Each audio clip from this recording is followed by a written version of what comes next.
کے گھر میں پیدا فرما سکتے تھے، لیکن اللہ رب العزت والجلال کا یہ احسان ہے، یہ کرم ہے کہ اللہ تبارک و تعالی نے ہم سب کو مسلمان کے گھر میں پیدا فرمایا،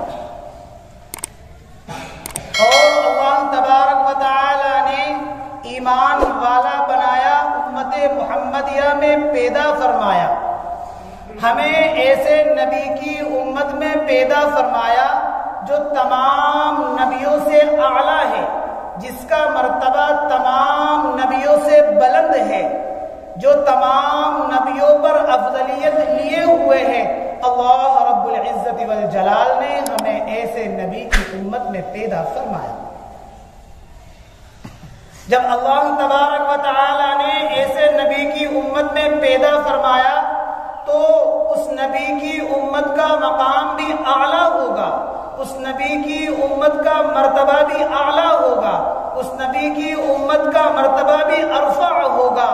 چنانچہ حضرت موسیٰ علی نبینا وعلیہ الصلاۃ والتسلیم نے جب تورات کا مطالعہ فرمایا اور میرے نبی کی خصوصیت کو پڑھا، میرے نبی کے اعزاز و اکرام کو پڑھا، تو اللہ رب العزت والجلال سے یہ تمنا کی، اے اللہ کاش کہ مجھے بھی امت محمدیہ میں پیدا فرما دیتا۔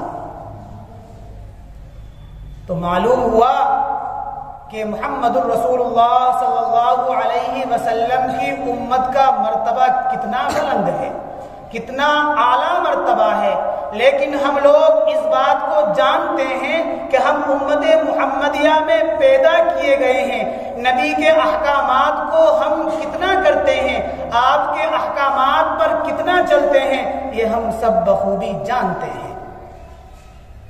میں نے قرآن کریم کی ایک آیت کریمہ تلاوت کی جس میں اللہ رب العزت والجلال نے ارشاد فرمایا وَمَا أَرْسَلْنَاكَ إِلَّا رَحْمَةً لِلْعَالَمِينَ۔ اللہ تبارک و تعالی نے محمد الرسول اللہ صلی اللہ تعالی علیہ وسلم کو پورے عالم کی رحمت بنا کر بھیجا، پورے عالم کے لیے رحمت بنا کر بھیجا۔ میرے نبی کسی ایک خطے کے لیے رحمت بن کر نہیں آئے، کسی ایک قریے کے لیے رحمت بن کر نہیں آئے، کسی ایک شہر کے لیے رحمت بن کر نہیں آئے، کسی ایک ملک کے لیے رحمت بن کر نہیں آئے۔ میرے نبی علیہ الصلاۃ والتسلیم پورے عالم کے لیے رحمت بن کر آئے ہیں۔ قرآن مقدس کے اندر ارشاد فرمایا رحمت للعالمین، عالم برزخ ہو یا عالم ارواح ہو، عالم جمادات ہو یا نباتات ہو، میرے نبی پاک علیہ الصلاۃ والسلام پورے عالم کے لیے رحمت بن کر آئے ہیں، چاہے وہ مسلمان ہو چاہے وہ کافر ہو، حتیٰ کہ میرے نبی علیہ الصلاۃ والتسلیم جانوروں کے لیے بھی رحمت بن کر آئے ہیں۔ ایک مرتبہ میرے نبی علیہ الصلاۃ والتسلیم مدینے کی طرف چلے جا رہے ہیں، راستے میں دیکھا کہ ایک یہودی نے ایک ہرنی کو پکڑ رکھا ہے، میرے نبی علیہ الصلاۃ والتسلیم اس کے پاس سے گزرتے ہیں، ہرنی کہتی ہے یا نبی اللہ، اے اللہ کے نبی مجھے اس یہودی نے پکڑ رکھا ہے، فلاں پہاڑی کے پاس میرا بچہ موجود ہے، میں یہ چاہتی ہوں کہ اس کو دودھ پلا دوں، میں یہ چاہتی ہوں اس کا پیٹ بھر دوں، آپ اس سے میری سفارش کر دیجئے کہ میرے مجھ کو چھوڑ دے اور میں اپنے بچے کو دودھ پلا دوں۔ چنانچہ میں کہتی ہوں کہ میں وہاں سے دودھ پلا کر واپس اسی کے پاس آ جاؤں گی۔ آئے ہے میرے نبی پر قربان جائیے، میرے نبی نے بڑے ادب کے ساتھ اس یہودی سے کہا اے یہودی، یہ ہرنی مجھ سے کہتی ہے کہ میرا بچہ ہے اس پہاڑی کے پیچھے، میں یہ چاہتی ہوں کہ میں اس کو دودھ پلا دوں کیونکہ ماں کی مامتا جوش مار رہی ہے۔ یہودی نے اپنی گردن اوپر کو اٹھائی، محمد الرسول اللہ کے چہرے کو دیکھا اور دیکھنے کے بعد کہا اے محمد، تم جانتے ہو کہ کتنی مشکل سے میں نے اس ہرنی کو پکڑا ہے، کیا تمہیں معلوم بھی ہے اور تم یہ کہتے ہو کہ یہ ہرنی دودھ پلا کر واپس آ جائے گی، کیا تم اس کی ضمانت لیتے ہو؟ میرے نبی نے اپنے آنکھوں کو اٹھایا اور اٹھانے کے بعد گردن کو ہلایا، فرمایا ہاں میں اس کی ضمانت لیتا ہوں۔ چنانچہ اس یہودی نے ہرنی کو چھوڑ دیا، میرے نبی علیہ الصلاۃ والتسلیم اس یہودی سے بات کر رہے ہیں، ہرنی قلاچے بھرتی ہوئی پہاڑی کے پیچھے چلی گئی اور اپنے بچے کو دودھ پلانے لگی۔ ابھی میرے نبی علیہ الصلاۃ والتسلیم یہاں سے جانے کی تیاری ہی کر رہے تھے، دیکھا سامنے سے ہرنی آ رہی ہے، یہ دیکھ کر یہودی کی آنکھوں میں آنسو جاری ہو گئے، بے ساختہ نبی پاک علیہ الصلاۃ والسلام سے چمٹ گیا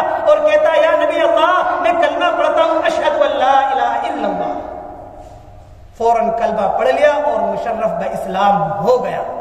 میرے نبی جانوروں کے لیے بھی رحمت بن کر آئے تھے، ایسے نہیں آئے تھے۔ ارے آج اگر یہ دنیا قائم ہے میرے نبی کی وجہ سے یہ دنیا قائم ہے۔ آج اس دنیا کا نظام اللہ رب العزت والجلال اگر چلا رہا ہے تو میرے نبی کی وجہ سے اس کا نظام چل رہا ہے۔ میرے نبی اپنی زبان سے جو الفاظ نکال دیں اللہ رب العزت والجلال نے اس کو قرآن بنا دیا۔ میرے نبی نے اپنے ہاتھوں سے جو عمل کر دیا اللہ رب العزت والجلال نے اس کو حدیث نبوی بنا دیا۔ صحابہ نے اپنی زبان سے جو بات کہہ دی اللہ تبارک و تعالی نے اس کو قرآن بنا دیا۔ میرے نبی نے جس بات کے لیے اس بات نے اپنے سر کو ہلا دیا، اگر وہ چیز حرام تھی تو اللہ تبارک و تعالی نے اس کو حلال فرما دیا۔ میرے نبی نے جس چیز سے نفی میں اپنے سر کو ہلا دیا وہ چیز حلال تھی تو اللہ رب العزت والجلال نے اس کو حرام فرما دیا۔ یہ میرے نبی کا مرتبہ ہے۔ مسلمانوں میرے نبی کے اخلاق و حسنہ کو پڑھ کر تو دیکھو، خدا پاک کی قسم اگر نبی کی سیرت بیان کرنے کے لیے آ جائیں تو سمندر لکھنے کے لیے آ جائیں تو سمندر خشک ہو سکتا ہے، قلم ٹوٹ سکتے ہیں، ہاتھ تھک سکتے ہیں، لیکن میرے نبی علیہ الصلوۃ والسلام کی سیرت بیان نہیں کی جا سکتی۔ میرے نبی علیہ الصلوۃ والسلام اگر کسی کپڑے کو چھو دے خدا پاک کی قسم اس کپڑے پر آگ حرام ہو جایا کرتی ہی۔ حضرت عبادہ بن صامت رضی اللہ تعالی عنہ جلیل القدر صحابی ہیں اور بدری صحابی ہیں۔ ایک مرتبہ حضرت انس رضی اللہ تعالی عنہ کے پاس تشریف لائے اور لانے کے بعد حضرت انس رضی اللہ تعالی عنہ نے کھانا پیش کیا۔ حضرت عبادہ ابن صامت رضی اللہ تعالی عنہ فرماتے ہیں کہ میں نے کھانا کھانا شروع کر دیا، کھانے سے میں فارغ ہو گیا، فارغ ہونے کے بعد میں نے اپنے ہاتھوں کو دھویا۔ جب میں نے اپنے ہاتھوں کو دھویا تو تولیہ کو دیکھا کہ بہت گندی ہے۔ فوراً حضرت انس رضی اللہ تعالی عنہ نے اپنی باقی کو بلایا اور کہنے لگے جاؤ اس کو صاف کر لاؤ۔ حضرت عبادہ خود چشمدید گواہ ہیں، وہ یہ فرماتے ہیں کہ میں اس تولیہ کو دیکھتا رہا کہ آیا اتنی جلدی کیسے صاف کر لے آئے گی، اتنی جلدی کہاں سے لے کر آئے گی۔ خدا پاک کی قسم وہ تولیہ کو لے کر جاتی ہے، تندور جل رہا تھا، اس تندور کو تولیہ کے اندر، اس تولیہ کو تندور کے اندر ڈال دیا اور نکالنے کے بعد لا کر حضرت انس رضی اللہ تعالی عنہ کے ہاتھوں میں پیش کیا۔ یہ واقعہ دیکھا حضرت عبادہ ابن ثابت رضی اللہ تعالی عنہ حیران اور شجر رہ گئے۔ ارے یہ کیا بات ہوئی کہ تندور نے تولیہ کو نہیں جلایا اور تولیہ صاف ہو گیا، بالکل صاف شفاف ہو گیا، آئینہ کی طرح چمکنے لگا۔ حضرت عبادہ ابن صامت رضی اللہ تعالی عنہ نے معلوم کیا، اے انس ذرا واقعہ بتاؤ کیا بات ہے کہ تم نے تولیہ کو تندور کے اندر ڈال دیا۔ تندور کی خاصیت ہوتی ہے جلانا، ذرا کوئی ہاتھ رکھ کر تو بتائے، پتا چل جائے گا کہ کیسے ہاتھ جل جایا کرتا ہے، لیکن تندور کے اندر تولیہ چلی گئی لیکن تولیہ کو نہیں جلایا۔ آئے ہائے مسلمانوں، حضرت انس رضی اللہ تعالی عنہ کا جواب سنو۔ حضرت انس رضی اللہ تعالی عنہ فرمانے لگے کہ جس انداز سے تم میرے گھر پر آئے ہو، میرے نبی علیہ الصلوۃ والتسلیم بھی میرے گھر پر تشریف فرما ہوئے تھے، میں نے آپ کو کھانا کھلایا، آپ نے ہاتھ دھونے کے لیے تولیہ مانگا، میرے نبی نے اس تولیے سے جو ہے اپنے ہاتھوں کو صاف کیا۔ خدا پاک کی قسم جس دن سے اس تولیہ سے ہاتھ صاف کیے ہیں، جب بھی مجھے دھونے کی ضرورت پیش آتی ہے میں اس کو دھوتا نہیں ہوں، تندور میں ڈال دیا کرتا ہوں اور وہ میل کچیل کو صاف کر لیا کرتی ہے۔ یہ میرے نبی کی ہاتھوں کی برکت ہے۔ تو میرے نبی جس چیز کو ہاتھ لگا دے اس پہ جہنم کی آگ اور دنیا کی آگ بھی حرام ہو جایا کرتی ہے۔ ایک مرتبہ حضرت فاطمہ رضی اللہ تعالی عنہا گھر میں روٹیاں بنا رہی ہیں، میرے نبی علیہ الصلوۃ والسلام تشریف لائے اور لانے کے بعد کہا اے فاطمہ ذرا مجھے تو دکھا، میں بھی ایک روٹی بنا کر دیکھوں۔ حضرت فاطمہ رضی اللہ تعالی عنہا نے روٹی بنا کر میرے نبی علیہ الصلوۃ والتسلیم کے ہاتھ پر رکھ دی۔ میرے نبی علیہ الصلوۃ والتسلیم نے اس روٹی کو تندور میں لگایا، تندور میں لگانے کے بعد میرے نبی علیہ الصلوۃ والسلام علیحدہ بیٹھ گئے۔ حضرت فاطمہ رضی اللہ تعالی عنہا روٹی بنانے لگی، روٹی بنا رہی ہے، روٹی پکتی جا رہی ہے، آخر میں ساری روٹی بن گئی۔ جس روٹی کو میرے نبی علیہ الصلوۃ والسلام نے تندور میں لگایا تھا وہ روٹی ابھی جو کی جو ایسے ہی موجود ہے۔ حضرت فاطمہ رضی اللہ تعالی عنہا نے نبی پاک علیہ الصلوۃ والسلام کو بلایا اور فرمایا یا نبی اللہ یہ روٹی جو آپ نے لگائی تھی وہ روٹی تو پکتی نہیں ہے، تمام روٹیاں پک گئی، جتنی روٹی مجھے پکانی تھی ساری پک گئی، لیکن جو روٹی آپ نے اپنے ہاتھوں سے لگائی تھی، آپ نے اپنے ہاتھوں مبارک سے لگائی تھی وہ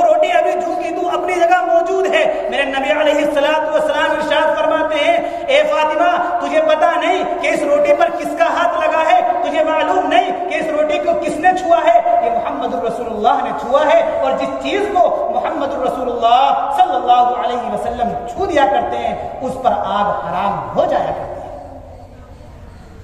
تو یہ میرے نبی کا مقام ہے، یہ میرے نبی کا مرتبہ ہے۔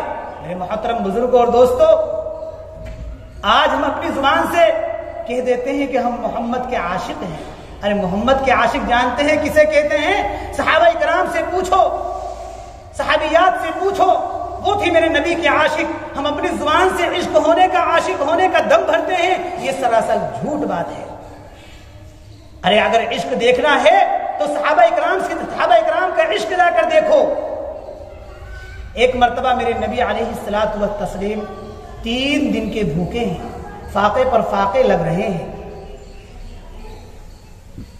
آپ جب بھوک ستانے لگی تو حضرت عائشہ صدیقہ رضی اللہ تعالی عنہا کے پاس جاتے ہیں، کہتے ہیں اے عائشہ کھانے کو کچھ ہے؟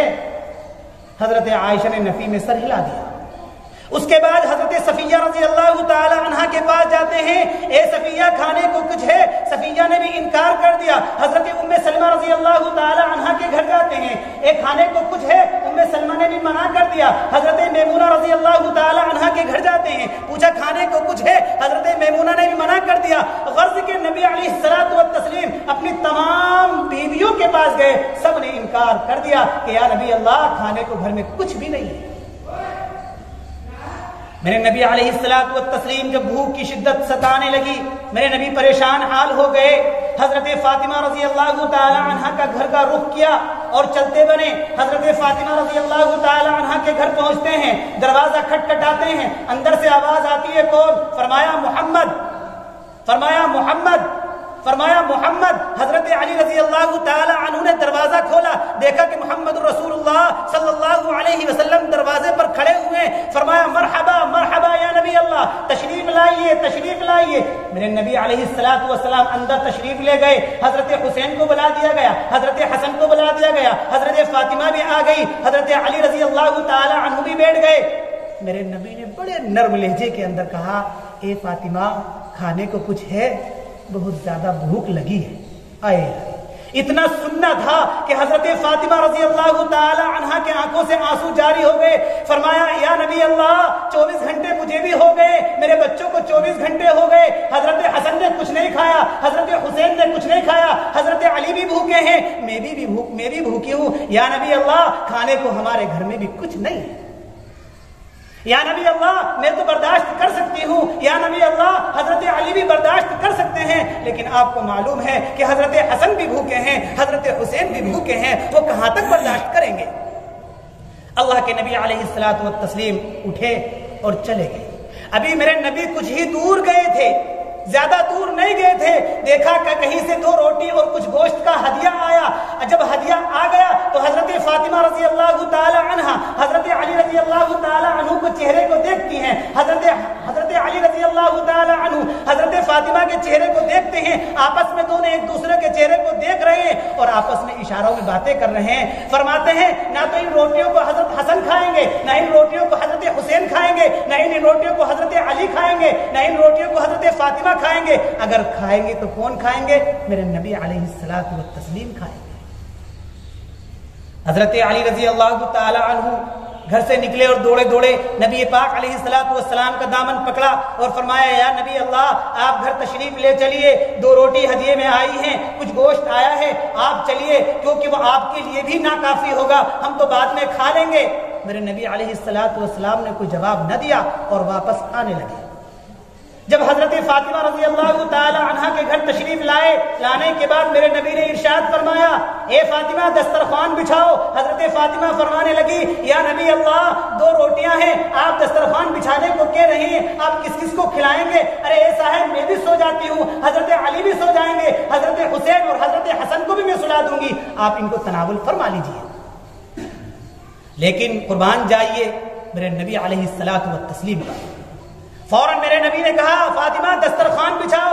دسترخوان بچھا دیا گیا۔ فرمایا بلاؤ حضرت علی کو بھی بلاؤ، حضرت فاطمہ تم بھی آؤ، حضرت حسن کو بھی بلاؤ، حضرت حسین کو بھی بلاؤ، چاروں کو بلا لیا گیا۔ حضرت میرے نبی علیہ الصلوۃ والتسلیم بھی دسترخوان پر موجود ہیں۔ حضرت فاطمہ سے فرماتے ہیں اے فاطمہ لے کر تو آؤ، وہ کیا کھانا ہے ذرا میں بھی تو دیکھوں۔ اس کھانے کو لا کر رکھا گیا، اس کے اوپر کپڑا پڑا ہوا تھا، میرے نبی نے اپنا ہاتھ کپڑے پر رکھا اور جیسے دسترخوان کو اٹھایا، جیسے کپڑے کو اٹھایا، دیکھتے کیا ہے کہ دسترخوان بھرا ہوا ہے، روٹی خوب ساری ہے، گوشت خوب سارا ہے۔ میرے نبی علیہ السلام نے اپنے چہرے کو اوپر کو اٹھایا اور فاطمہ کی طرف کو دیکھا، فرمایا فاطمہ یہ کیا ہے؟ تم تو کہتی تھی کہ 2 روٹیاں ہیں۔ آئے ہیں حضرت فاطمہ کا جواب سنو۔ حضرت فاطمہ نے کہا ھذا من عند اللہ۔ کیا فرمایا؟ ھذا من عند اللہ، ارے یہ میرے اللہ کی جانب سے ہے۔ اور فرمایا ان اللہ یرزق من یشاء بغیر حساب، اللہ تبارک و تعالی جس کو چاہتا ہے بغیر حساب کتاب کی رزق عطا فرما دیا کرتا ہے۔ یہ میرے نبی کا مقام ہے۔ اس بات سے ہمیں 2 باتوں کا علم ہوتا ہے۔ ایک تو اللہ کے نبی علیہ السلام نے بغیر محنت اور مشقت کے کھانا نہیں کھایا ہے، آپ نے محنت کی ہے۔ اگر آپ چاہتے تو اللہ سے مانگ کر جتنا چاہے اتنا کھانا منگوا سکتے تھے۔ دوسری بات یہ واضح ہوتی ہے کہ نبی پاک علیہ السلام سے جو عشق کرتا ہے، نبی پاک علیہ السلام سے جو محبت کرتا ہے، تو اللہ تبارک و تعالی اس کو بھوکا نہیں رکھا کرتا ہے۔ محترم بزرگوں اور دوستو، ہمیں اپنے نبی کا اسوہ حسنہ کو اپنانا ہوگا، آپ کے کردار کو اپنانا ہوگا۔ اگر ہم نبی پاک علیہ السلام کے کردار کو اپنائیں گے تو ہمارے اندر سے تفرقہ بازی ختم ہو جائے گی، آپس میں مار پیٹ ختم ہو جائے گی۔ ہم اخلاق حسنہ کو اپنائیں گے تو ہمارے اندر سے جتنے بھی انتشار ہے وہ سارا کا سارا ختم ہو جائے گا۔ میرے نبی علیہ السلام مکے کی گلی میں جا رہے ہیں، اپنی زبان سے پڑھ رہے ہیں لا الہ الا اللہ محمد الرسول اللہ، کلمہ پڑھتے ہوئے جا رہے ہیں۔ ایک شخص میرے نبی کے پاس آتا ہے اور آنے کے بعد کہتا ہے اے اللہ کے رسول، آپ کمزوروں پر ایمان پیش کرتے ہیں، آپ چھوٹوں پر ایمان پیش کرتے ہیں، آپ بڑوں پر ایمان پیش کرتے ہیں، کبھی آپ نے طاقتور پر بھی ایمان پیش کیا ہے؟ اگر آپ کو ایمان پیش کرنا ہے تو جاؤ رکانہ پر ایمان پیش کرو۔ رکانہ اس وقت کا سب سے بڑا کشتیباں کہلاتا تھا، سب سے بڑا۔ رکانہ کے بارے میں ساحلین نے لکھا ہے کہ یہ لکھا ہے رکانہ کے بارے میں کہ اگر وہ بیٹھ جایا کرتا تھا تو 40 آدمی کی مجال نہیں کہ اس کو کھڑا کرتے، اتنا طاقتور رکانہ تھا۔ میرے نبی علیہ السلام نے ارشاد فرمایا محمد الرسول اللہ کسی کو خاص کرنے کے لیے نہیں آئے، چاہے چھوٹا ہو یا بڑا ہو، سب کے پاس جا کر ایمان پیش کرنے کے لیے آئے ہیں، ایمان کی دعوت دینے کے لیے آئے ہیں۔ میرے نبی علیہ السلام رکانہ کے گھر پر پہنچتے ہیں، دستک دیتے ہیں۔ رکانہ نے کہا کون؟ فرمایا محمد۔ کیا بات ہے؟ کلمہ پڑھانے کے لیے آیا ہوں۔ رکانہ نے دروازہ کھولا، کیا بات ہے بتاؤ؟ فرمایا اے رکانہ، لا الہ الا اللہ محمد الرسول اللہ کہہ لو، قولوا لا الہ الا اللہ تفلحوا کہہ لو، کامیاب ہو جاؤ گے، میرا کہنا مان لو۔ رکانہ نے اللہ کے نبی علیہ السلام پر شرط رکھ دی۔ کیا شرط رکھی معلوم ہے؟ یہ شرط رکھی کہ تمہارا اور میرا مقابلہ ہو جائے، اگر تم جیت گئے تو خدا پاک کی قسم میں ایمان لے آؤں گا۔ محمد الرسول اللہ صلی اللہ علیہ وسلم چہرہ انور کو دیکھتے ہیں، آئے اس کے چہرے کو دیکھنے لگے اور سوچنے لگے کہ میں تو یہاں کسی سے لڑنے کے لیے نہیں آیا تھا، مجھے اللہ نے دنیا میں مبعوث کیا تھا، کسی سے لڑنے کے لیے مبعوث نہیں کیا تھا، لیکن اگر یہ ایمان لاتا ہے تو ایمان لانے کی وجہ سے میں اس سے لڑنے کے لیے بھی تیار ہوں۔ میرے نبی علیہ السلام فرمانے لگے چل رکانہ تیار ہو جا، میں بھی تیار ہوتا ہوں، آجا دونوں فائٹ کرتے ہیں، دونوں لڑتے ہیں، کون ایمان لائے گا؟ دیکھتے ہیں کہ تجھے ایمان لانا پڑے گا، اگر تو ہار گیا تو تجھے ایمان لانا پڑے گا۔ رکانہ نے کہا محمد یہ مت سوچو کہ میں یہاں لڑوں گا، چلو میدان میں چلو جہاں مکے کے لوگ جمع ہوں گے، دائیں طرف بھی مکے کے لوگ ہوں گے، بائیں طرف بھی مکے کے لوگ ہوں گے، آگے بھی مکے کے لوگ ہوں گے، پیچھے بھی مکے کے لوگ ہوں گے، وہاں جا کر میں آپ سے لڑوں گا، یہاں میں دکا چوری سے نہیں لڑوں گا۔ میرے نبی علیہ السلام نے کہا چلو، پہنچتے ہیں میدان کے اندر، مجمع کھچا کھچ بھرا ہوا ہے، ایک جمع غفیر ہے، تمام مکے والے کھڑے ہیں، بڑے سے بڑا سردار وہاں پہنچ چکا، کیونکہ یہ پہلے اعلان ہو چکا کہ محمد آج رکانہ سے لڑیں گے، ہر جگہ نعرے لگ رہے ہیں رکانہ رکانہ رکانہ۔ میرے محمد علیہ السلام نیچے کو منہ کر کے کھڑے ہوئے ہیں۔ کہا رکانہ نے کہا بتا محمد پہلے تو وار کرے گا یا پہلے میں وار کروں گا؟ میرے نبی علیہ السلام نے فرمایا محمد کسی پر وار کرنے کے لیے نہیں آیا، محمد دنیا میں مبعوث کیا گیا ہے، دنیا کو ہدایت دینے کے لیے مبعوث کیا گیا ہے، کسی کو مارنے کے لیے نہیں آیا۔ محمد میرے نبی علیہ الصلوۃ والسلام نے فرمایا رکانا پہلے تو وار کر لے. ابھی اللہ کے نبی علیہ الصلوۃ والسلام وار کرنے کے لیے بڑے ہی تھے, پیچھے سے رونے کی آواز آتی ہے. میرے نبی علیہ الصلوۃ والتسلیم پیچھے کو دیکھتے ہیں, حضرت ابوبکر صدیق رضی اللہ تعالی عنہ رو رہے ہیں. میرے نبی علیہ الصلوۃ والسلام پہنچتے ہیں, اے ابوبکر کیا بات ہے, کیوں رو رہے ہو؟ فرمایا یا نبی اللہ آپ نہ جائیے, یا نبی اللہ اگر آپ کو کچھ ہو گیا خدا پاک کی قسم میں زندہ ہی مر جاؤں گا, آپ نہ جائیے. میرے نبی علیہ الصلوۃ والسلام نے ارشاد فرمایا ان اللہ معانا, اللہ ہمارے ساتھ ہے, آپ صبر کریں, ان اللہ معانا, اللہ ہمارے ساتھ ہے. چنانچہ رکانا آتا ہے, گرم ہوتا ہے, تیزی کے ساتھ میرے نبی علیہ الصلوۃ والسلام پر آتا ہے. روایت میں یوں لکھا ہے کہ جیسے کسی نے اٹھا کر میرے نبی کی گود میں اس کو رکھ دیا, میرے نبی نے اٹھایا اور اٹھا کر آہستہ سے زمین پر رکھ دیا. جب زمین پر رکھ دیا تو رکانا جھڑجھڑی لیتا ہوا کھڑا ہوتا ہے اور کہتا اے محمد میں ابھی تیار نہیں تھا, اے محمد میں ابھی تیار نہیں تھا, میں تو ابھی لڑنے کے لیے تیار نہ تھا, دوسری مرتبہ میں تم سے مقابلہ کروں گا. میرے نبی نے کہا جا تو دوسری مرتبہ بھی مجھ سے مقابلہ کر. چنانچہ دوسری مرتبہ بھی پھر رکانا آتا ہے. پھر ایسا لگا کہ جیسے کسی نے اٹھا کر میرے نبی کی گود میں اس کو رکھ دیا. میرے نبی نے اٹھایا اور اٹھانے کے بعد پھر اس کو آرام سے زمین پر رکھ دیا. پھر کہا میں نہیں مانوں گا, میں اس کو بھی نہیں مانوں گا, تیسری بار مقابلہ ہوگا. پیچھے سے حضرت ابوبکر صدیق رضی اللہ تعالی عنہ نے آپ کا دامن کھینچ لیا. فرمایا یا نبی اللہ نہ لڑیے, یہ مانتا نہیں ہے, یا نبی اللہ نہ لڑیے, یہ مانتا نہیں ہے. میرے نبی نے ارشاد فرمایا ابوبکر رہنے دو, خدا پاک کی قسم اللہ تبارک و تعالی نے اس کی ہدایت کے فیصلے آسمان میں فرما دیے ہیں. تیسری مرتبہ رکانا بڑھا اور بڑھنے کے بعد میرے نبی نے پھر اس کو اٹھایا اور پیار سے زمین پر رکھ دیا.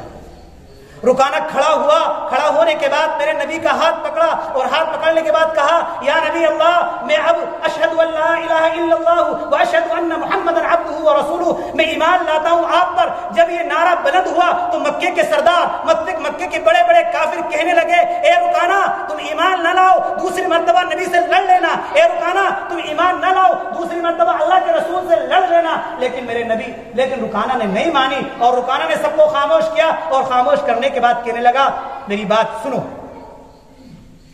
تمام کفار اور مشرکین سردار مکہ سب جمع ہیں, پورا مجمع کھچا کچ بھرا ہوا ہے, ایک جمع غفیر ہے.